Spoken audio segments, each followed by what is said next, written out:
கடைய போகிறோம். கொள்ளு பாருங்கள், இது 200 கிராம் கொள்ளு நைட்டே ஊற வச்சு 2 தடவை களைஞ்சி நமக்கு வேணுங்கிற அளவுக்கு தண்ணி வச்சுக்கலாம். ஆனால் இந்த தண்ணியில் தான் ரசம் வைக்க போகிறோம். ரசம் வைக்கும்போது கொள்ளு தண்ணியில் மட்டும் ரசம் வச்சா நல்லா இருக்கும். அதுக்காக நான் தண்ணி சேர்த்து வச்சுருக்கேன். இப்போ இதை மூடி வச்சு 4 விசில் வரட்டும், அப்புறம் பார்க்கலாம்.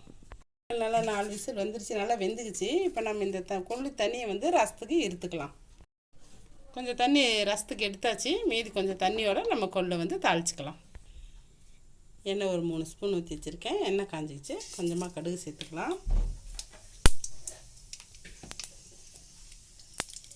கடுகு பொரிஞ்சிச்சு, 1/4 ஸ்பூன் ஜீரகம் சேர்த்துக்கலாம். வரமிளகா சேர்த்துக்கலாம், காரத்துக்கு தகுந்த மாதிரி. 2 பெரிய வெங்காயம் எடுத்து வச்சுருக்கேன், அதையும் சேர்த்துக்கலாம். காரத்துக்கு தகுந்த பச்சை மிளகா, 4 பல் பூண்டு எல்லாம் போட்டுருக்கேன். கொஞ்சம் நேரம் வணங்கட்டும். வெங்காயம், பூண்டு, பச்சை மிளகாலாம் வணங்கிச்சு. 2 பெரிய சைஸாக தக்காளி கட் பண்ணி வச்சுருக்கேன், அதையும் இதில் சேர்த்துக்கலாம். புளியத்து சோடு, பெரிய நெல்லிக்காய் சோடு புளியும் சேர்த்துக்கலாம். இது தக்காளி பச்சை வாசம் போகிற வரைக்கும் வணங்கட்டும். கொள்ளுப்பருப்பு போட்டு எடுத்துகிட்டு வந்தாச்சு. இதே மாதிரி நீங்களும் செஞ்சு பாருங்கள், நல்லா டேஸ்ட்டாக வந்திருக்கு. செஞ்சு பார்த்துட்டு கமெண்டில் எப்படி இருக்குன்னு சொல்லுங்கள். நெய் ஊற்றிக்கலாம், நல்லெண்ணெய் கூட ஊற்றி சாப்பிட்லாம். எதுவும் இல்லாதையும் சாப்பிட்டாலும் நல்லா தான் இருக்கும். செஞ்சு பார்த்து எப்படி இருக்குன்னு சொல்லுங்கள்.